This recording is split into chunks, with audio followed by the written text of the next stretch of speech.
Un saludo para las personas que me acompañan en este video.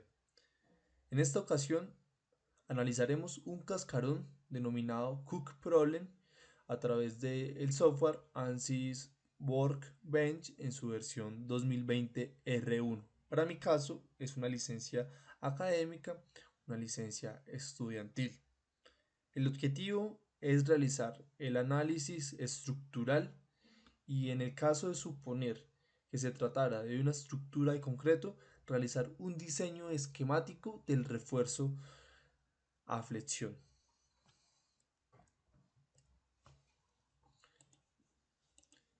Tenemos un artículo de referencia donde están mostradas distintas estructuras que en este enlace que les voy a dejar en la descripción se puede observar fácilmente.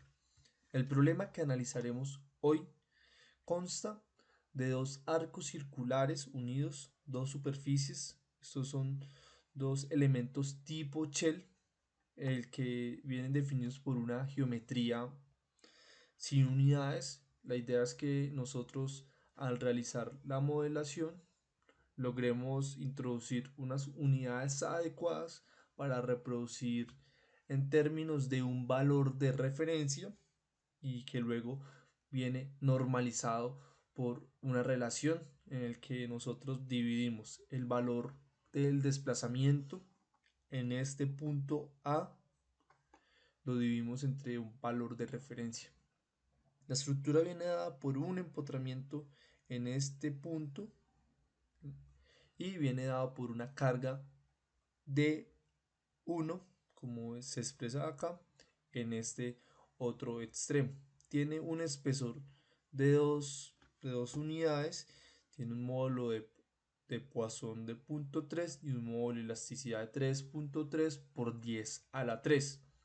Esta geometría pues es bastante sencilla y a continuación les mostraré cómo realizar el respectivo montaje en AutoCAD para poderlo exportar adecuadamente a nuestro software. Si vemos, esta geometría está girada 90 grados debido a que la convención de AutoCAD es el Z hacia arriba y en nuestro caso el software por defecto viene definido con la Y hacia arriba, por eso convenientemente se dibuja de esta manera.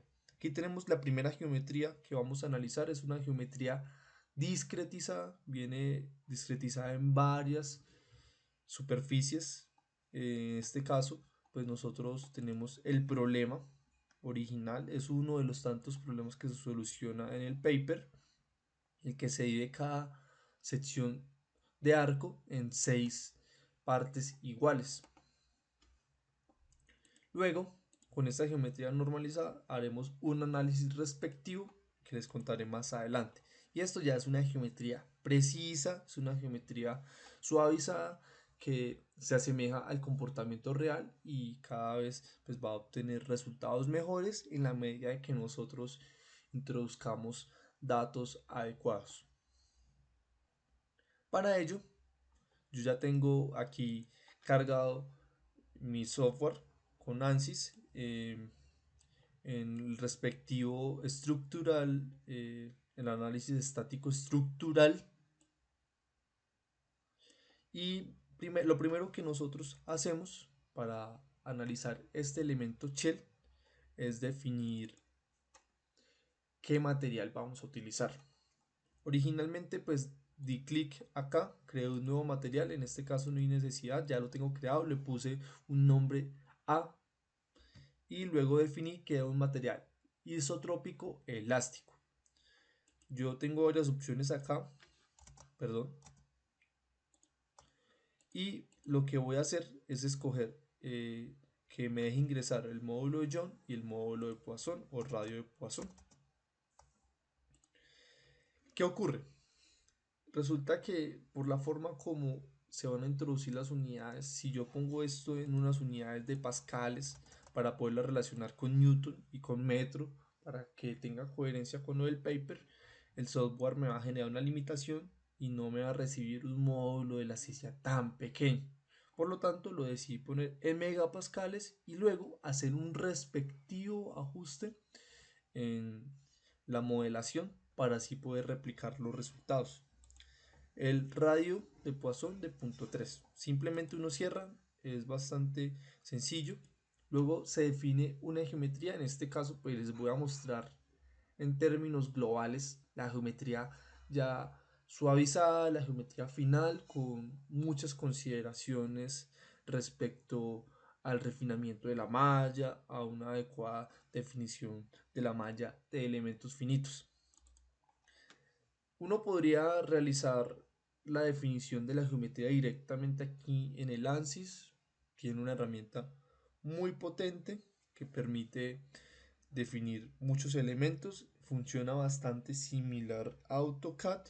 Sin embargo, también es para mostrar una de esas ventajas de que podemos cargar una geometría ya realizada en otro software. Simplemente es organizar un par de detalles y aquí pues nos abre una pestaña aparte, y lo que nosotros debemos hacer cuando carguemos cualquier archivo externo es garantizar primero que hacia arriba esté definido el eje vertical y que simplemente nos quede una superficie.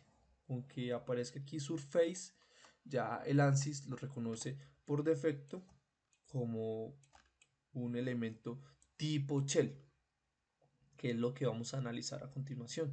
También hay que verificar, no está de más, que las unidades estén consistentes y que no esté midiendo. La verdad tuve bastantes problemas antes de la edición de este video con el tema de la definición de las unidades. En este caso ya está definido adecuadamente, ya es un tema geométrico que depende del cuidado de la persona que hace el análisis. Cierro acá, ya me voy al modelo, yo ya aquí ya lo tengo precargado, simplemente es dar doble clic. Este sería el modelo que les voy a explicar cómo funciona. Nosotros hacemos primero cargar la geometría. Esta geometría se carga por defecto. Lo primero que hay que definir es el espesor.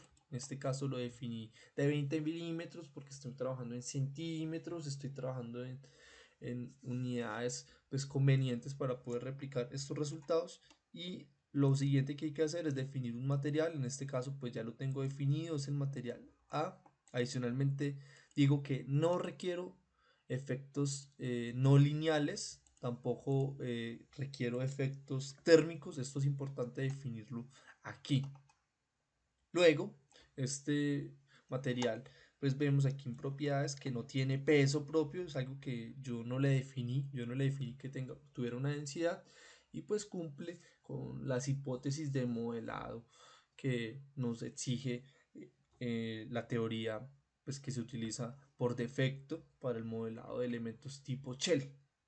Primero aquí es importante verificar que tenemos un espesor de 2 centímetros y tenemos una longitud. Si nosotros calculamos esta longitud nos da alrededor de 125 centímetros, lo que nos genera una relación de 2 sobre 125, que es alrededor de 0.016. Esto pues es muchísimo menor a 0.05 y a 0.025, que son los límites que por lo general en las fuentes bibliográficas nos recomiendan para el modelado de elementos tipo shell y elementos pues tipo eh, me refiero al tema de las placas, que es una de las teorías que tiene pues en el fondo el modelado de este tipo de elementos. Aquí pues también es importante comentar que ANSYS tiene la posibilidad de definir a través de comandos el tipo de elemento que queremos utilizar. Sin embargo, yo decidí utilizar el que está definido por defecto con el fin de explicar las capacidades que tiene este software, con simplemente definir una buena malla y con un elemento predeterminado. Nos da la posibilidad de escoger entre un elemento lineal y un elemento cuadrático, tanto en forma de triángulo como en forma de cuadrilátero. También pues es pertinente mencionar que la teoría que tiene detrás es la teoría de Mindlin, la teoría de primer orden que uno encuentra en la referencia del manual del software y que a partir de esta nosotros pues definimos, se define cuando uno ya genera la solución, si uno da aquí control F, busca shell, se va a dar cuenta que el elemento usado es el shell 181. Si yo utilizara otro tipo de configuración, pues me aparecería shell 281 o si yo ya utilizo algún comando. Entonces verifico acá que el material sea el pertinente. Nuestro problema en este caso pues está bien, 3300 y punto 3. Luego pues me voy a la parte de mallas, de generación de mallas, y a partir de esto observarán que este espesor, esto es algo muy importante que tiene o muy interesante que tiene, es que yo defino esto como un elemento plano y aquí le pongo el espesor, es simplemente representativo, esas líneas ahí pues me muestran cómo es el elemento a través del espesor y me voy a ir aquí a mostrar cómo hice esta definición de la malla de elementos finitos. Digo que va a ser un uso de elementos triangulares. Puedo escoger obviamente entre cuadriláteros o triángulos o ya una combinación de elementos que pues tienen unas configuraciones más potentes detrás. Aquí pues escojo que use la configuración global que tiene la estructura o utilizo elementos de orden lineal o cuadrático. Si pongo lineal me genera elemento tipo shell 181 de ANSYS y si pongo cuadrático me genera un elemento tipo 281. Vamos a utilizar el 181 porque es el que observé que tiene el mejor comportamiento. Triángulos para tener una malla no estructurada, una malla que pues ocupa en distintas posiciones la estructura, también teniendo en cuenta que esto es un elemento curvo. Luego, en el mallado, pues le pongo que un elemento de tamaño aproximado de 10 milímetros. Esto aquí pues se podría escoger en valores menores, sin embargo pues por las limitaciones que tiene la licencia estudiantil solamente me permite ese número máximo de elementos finitos que ya el tanteo lo he venido adecuando. Se realizan tres refinamientos que son importantes. El primer refinamiento es en la parte donde por definición tengo que poner el empotramiento. Pongo un refinamiento máximo. Este refinamiento va en rangos de 1 a 3. eh, Pongo el máximo porque es una zona donde se van a concentrar muchísimo los esfuerzos, como les voy a mostrar a continuación, siguiendo pues los criterios para la definición de una malla adecuada de elementos finitos. Aquí hay una carga, le puse un refinamiento de 1, no es necesario más porque igual la carga es distribuida, y también previendo que aquí hay unas esquinas, aunque no son tan prominentes. Y pues la curva pues tiene una forma que es transitoria y no tiene comportamientos agresivos. Entonces solamente le agrego un refinamiento adicional porque aquí, y máximo también 3, porque aquí en esta esquina va a haber una concentración de esfuerzos debido a que tenemos una carga definida, en este caso la carga es hacia arriba, esa carga pues y esta configuración va a generar que aquí se concentren muchos esfuerzos, entonces por eso se hizo ese refinamiento ahí. Finalmente la malla la podemos observar, la malla tiene esta forma, ustedes pueden observar que aquí en el extremo tiene un refinamiento importante, también pueden observar que aquí está un poco más refinado que en el otro extremo y en esta esquinita está muchísimo más refinado con el fin de evitar esa concentración de esfuerzos y mejorar la modelación de la estructura. Luego pues se definen las condiciones de los apoyos, se define cómo viene estructurada el comportamiento estático de toda esta estructura Y lo primero que tengo aquí definido es a través de esta herramienta force. Simplemente se agrega una fuerza, se define que va a estar dada por componentes y que se le pone en el eje Y positivo, esta flecha que se indica acá, se pone la carga de 10 newton. Como les decía, tenía que adecuar las unidades, son proporcionales, no le estoy cambiando arbitrariamente los valores, simplemente las estoy escalando para que coincidan con los valores de referencia. Con esto, luego definí un soporte. El soporte viene dado sobre todo este borde. Simplemente es que cuando yo hago la selección, yo selecciono toda esta línea y el empotramiento viene dado por ahí. Es un empotramiento que restringe todos los grados de libertad. Fue muy sencilla pues esa modelación de los elementos de frontera y luego procedo a realizar la solución. ANSYS tiene, digamos, una ventaja muy grande y también es una desventaja porque pues no están definidos los momentos de diseño, no están definidos aquí por ningún lado para un elemento tipo shell o un elemento tipo placa, no están definidos los momentos ni las fuerzas cortantes. Sin embargo, pues yo las puedo calcular fácilmente. Eso sí, me permite calcular las deformaciones, me permite calcular los distintos esfuerzos, las distintas deformaciones, los distintos esfuerzos y una serie de valores que pues, son bastante interesantes y tienen mucho para explorar. Lo primero que hay que mostrar es el valor de referencia, el valor de referencia del desplazamiento, que es lo que a nosotros nos interesa. Vemos cómo se deforma la estructura, naturalmente se va a ir hacia arriba, esta estructura se va a ir hacia arriba como se observa ahí, porque la carga pues, va apuntando hacia arriba y aquí está empotrada. Vemos como el valor de esta carga es de 4.8,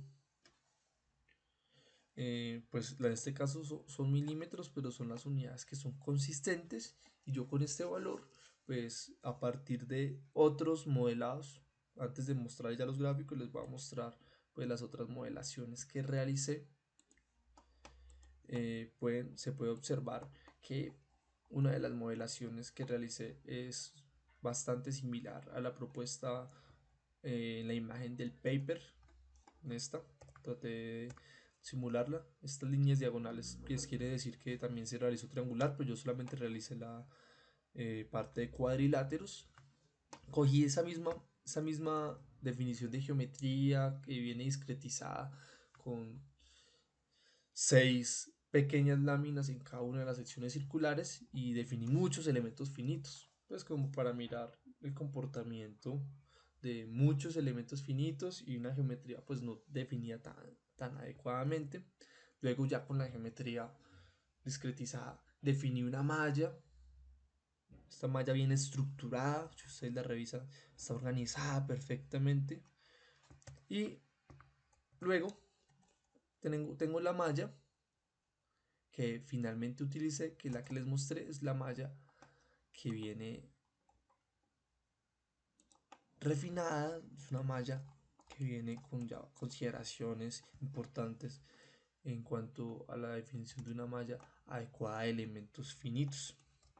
Entonces yo con estos valores me di cuenta que primero la geometría discretizada se refiere, estos valores de geometría discretizada se refieren a esa geometría que viene dada por, por lo que el paper me muestra. La suavizada es una geometría que ya viene definida de manera precisa, que no tiene esos quiebres y es curva. Luego tengo un valor de referencia de 4.8 y esto es lo que comparamos, sacamos una relación entre el valor generado por cada una de las modelaciones y este valor de referencia con el fin de evaluar pues, este comportamiento y el nivel de proximidad. Entonces, los elementos tipo Shell 181 son los que tienen un comportamiento lineal y los tipo Shell 281 son los que tienen un comportamiento cuadrático. En este caso, estas mallas de 24 elementos finitos son definidas por, como les mostraba acá. Voy a correr un poco esto hacia acá para poner en paralelo y observamos que esta malla de 24 elementos finitos utilizando dos tipos de elementos shell me genera mejor aproximación si yo utilizo una malla que viene dada por elementos cuadráticos. Aquí puede tener un funcionamiento adecuado porque pues es una estructura que tiene unas formas cilíndricas que con este comportamiento cuadrático pues se adecua muy bien y solamente pues tiene esta variación cilíndrica o esta variación en forma de funciones cuadráticas en una de las direcciones. Si esto ya se combinara en varias direcciones, esto aquí podría tener problemas. Luego con la segunda geometría vemos que el mejor comportamiento realmente lo va a tener los elementos lineales. Aquí pues vemos que también se adecua bien, no hay ningún problema, no hay una incompatibilidad entre utilizar muchos elementos finitos dentro de una geometría que ya viene discretizada, que viene partida pues por elementos muy bruscos.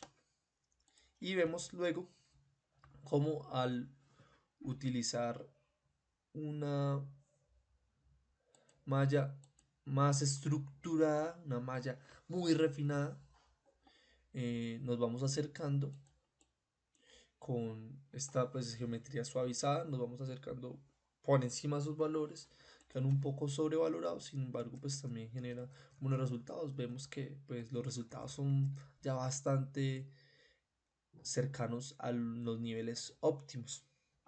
Entonces aquí eh, les voy a mostrar pues que tengo varias mallas que definí en este último programa.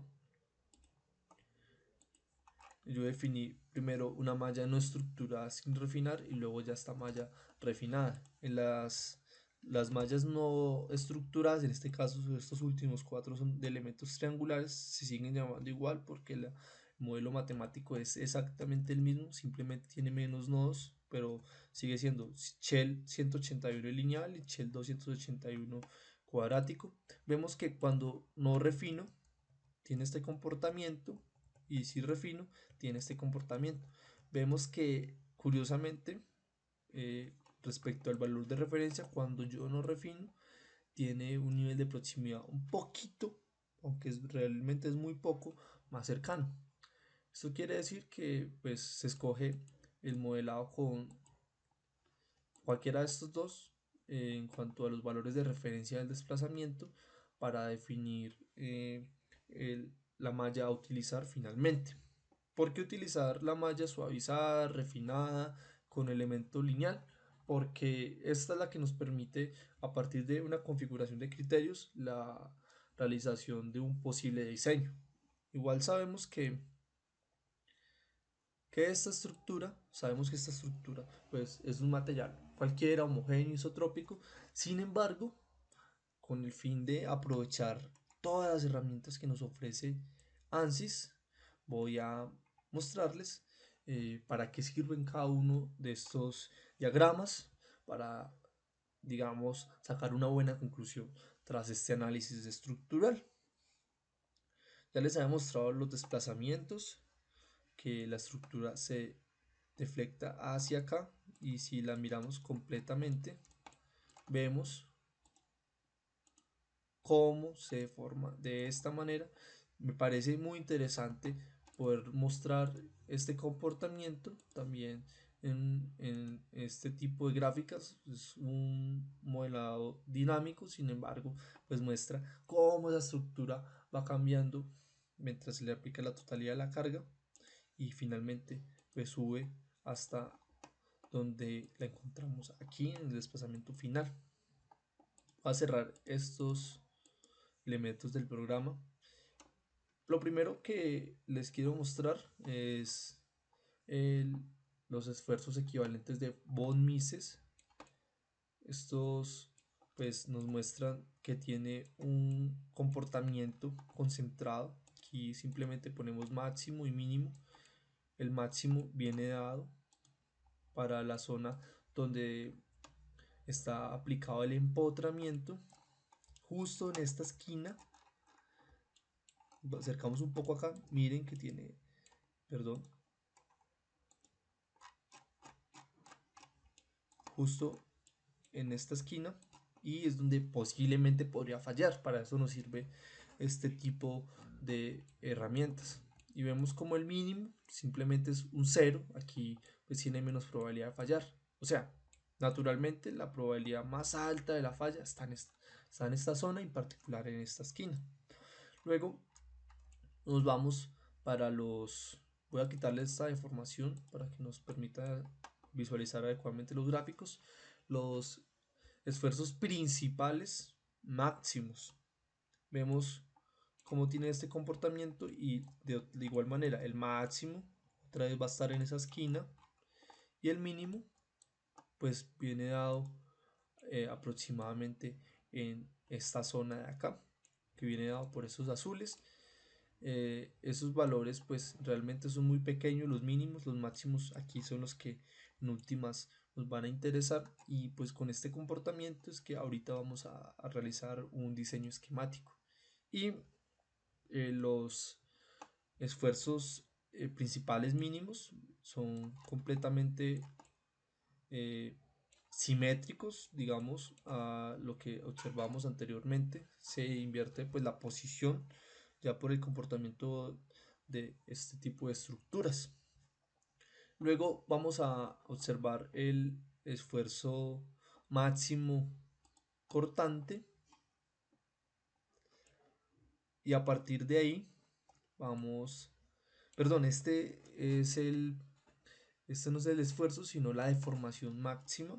Sin embargo, nos sirve para ver esas zonas donde otra vez se van a concentrar. Igual esto es proporcional, lo podemos sacar. También voy a sacar ese gráfico que de pronto me faltó aquí. El esfuerzo eh, máximo cortante,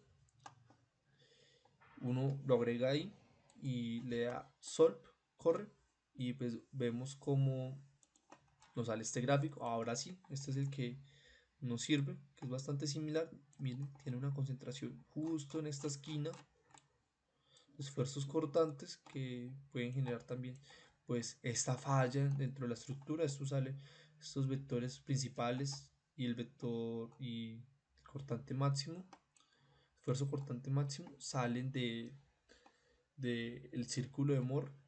También vemos cómo aquí se va haciendo esa transición hasta esta zona donde los esfuerzos cortantes son casi cero. Luego, como les comentaba, el software no tiene como esa posibilidad de hacer muchos cálculos, pero pues previamente les voy a mostrar cuáles fueron las reacciones. Tenemos una carga en este lado aplicada, obviamente 10 kN. Naturalmente la fuerza de reacción total va a ser 10. Aquí está, menos 10. Tiene que apuntar hacia abajo la reacción. Y el momento de reacción, si lo observamos, viene dado fundamentalmente a partir de el eje Z. De un momento que viene girando alrededor de este eje que estoy indicando acá. Alrededor de este plano, perdón. Entonces es un momento positivo, naturalmente, para que resista esa carga, esa carga, y pues todo este comportamiento de una estructura que estamos en este caso suponiendo que no tiene peso propio y solamente tiene esta carga aplicada.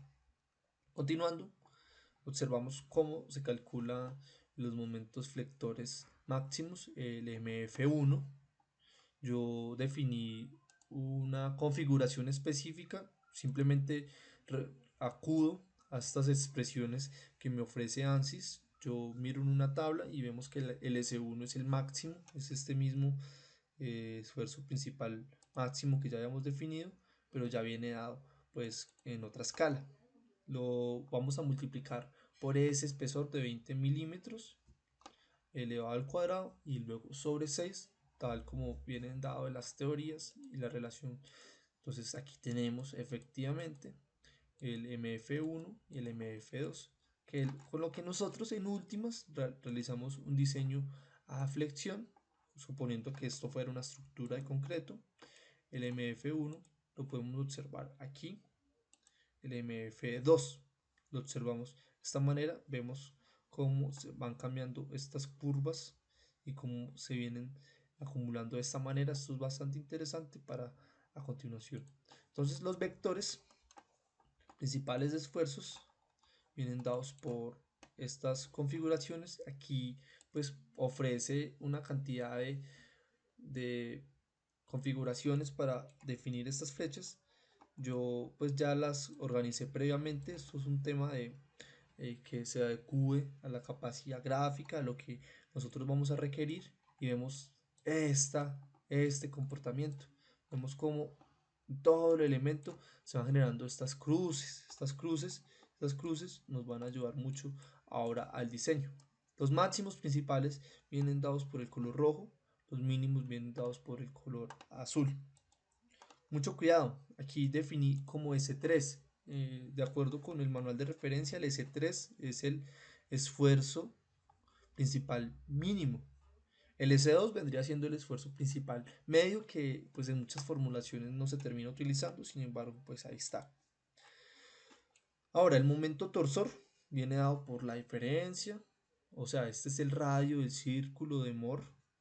Restamos el momento flector 1 menos el momento flector 2, lo dividimos entre 2, eso termina siendo ese radio, ese círculo de Moore, y nos genera esta configuración bastante simétrica, bastante útil para nuestro diseño. Y vemos como pues la mayoría de concentración de esos esfuerzos cortantes viene dado en esta zona. Luego, perdón, estos no son esfuerzos, son momentos. Esos momentos torsores, estos los podemos visualizar en esta posición. Esos momentos torsores que tienden en esta dirección a generar esa torsión. Luego, las fuerzas cortantes tienen bastante pues simetría, naturalmente, por el comportamiento de la estructura, por la simetría que tiene en cierta medida la estructura, y vemos como pues estos máximos y estos mínimos, ahora en este caso el esfuerzo cortante, la fuerza cortante, perdón, máxima y mínimo vienen dados justo para esta sección. No les mostré aquí los máximos y los mínimos, observamos que son más o menos análogos. Interesante que el esfuerzo, el momento principal máximo viene dado en esta esquina, y el mínimo, el que se aproxima casi a cero, esto es casi nulo, pues está en esta otra zona. Y en contraste, el máximo esfuerzo principal mínimo viene dado acá, o sea, es un valor eh, ya bastante grande, bastante cercano a cero, perdón. Este máximo es bastante cercano a cero, y este mínimo es un valor muy grande que viene concentrado justo en esta esquina. Entonces vemos cómo la mayoría de efectos se concentran en esta esquina y en esta otra esquina. El máximo de los momentos torsores se encuentra también otra vez en esta parte del apoyo, y el mínimo se encuentra en la zona donde se aplica la carga. Luego, ya para empezar a mostrarles el diseño, vemos que el cortante máximo viene dado por esta expresión, también lo calculamos manualmente, pero nos permite mostrar las gráficas. Viene dado por una expresión en forma de Pitágoras, y en últimas vemos otra vez que el cortante máximo en cualquiera de las direcciones viene dado en esta zona, y luego graficamos las direcciones. Vemos que esta zona tiene una dirección de 90 grados. Este gráfico pues no es bastante cómodo, no es cómodo la verdad, viene dado por esta expresión. Me hubiera gustado que fuera por flechas, sin embargo pues ofrece pues esta posibilidad de calcularlo. Eh, Esto tiene un aparato de cálculo bastante amplio que también se puede observar en el manual de referencia. Y finalmente los momentos X y los momentos en Y. Momento en X son los que vienen dados en esta dirección longitudinal, y los momentos en Y los que vienen dados en la vertical. Listo. El diseño esquemático. Aquí tenemos en la parte superior la cara de al frente y en la parte de abajo tenemos la cara de atrás. ¿Cómo realizar este diseño? Observamos que dentro de las fuentes bibliográficas nos especifican que este diseño a flexión para la cara del frente viene dado por la dirección de las flechas del momento principal máximo, o sea, las rojas. Entonces, si nosotros vamos a diseñar la cara del frente, vamos a utilizar estas direcciones. Vamos a irnos por todas estas direcciones de las líneas rojas. Entonces, un refuerzo que viene en diagonal, diagonal, diagonal, diagonal, diagonal, diagonal, diagonal. Bastante, digamos, eh, útil si se fuera a construir, teniendo en cuenta que es una estructura bastante rara. Y la parte de atrás, ¿cómo iría? Teniendo en cuenta esto, diagonal, diagonal, diagonal, todas estas líneas rojas en este diagonal, si giramos el gráfico, nos vemos en cuenta que se forma una especie de malla. Una especie de malla. En una dirección requerimos una de las diagonales y en la otra dirección requerimos otra de las diagonales. Y ahora, el proceso contrario. Si nosotros vamos a diseñar ya el refuerzo relacionado a- al esfuerzo principal mínimo, vemos cómo pues aquí se empieza a asociar que por el comportamiento, por lo que les mostraba al comienzo, en esta estructura, vamos aquí a la estructura, en esta estructura, por la forma como genera este comportamiento, se los va a mostrar aquí nuevamente.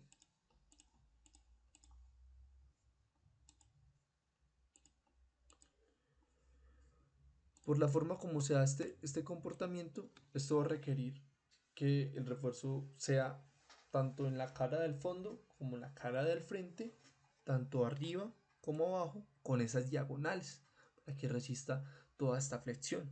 En esta zona, pues había que poner bastante refuerzo acortante, bastante delicado esta zona de empotramiento. Espero que les haya gustado el video. Tenía un objetivo de mirar la parte de análisis, también la parte de diseño, un diseño muy esquemático y utilizando pues valores de referencia.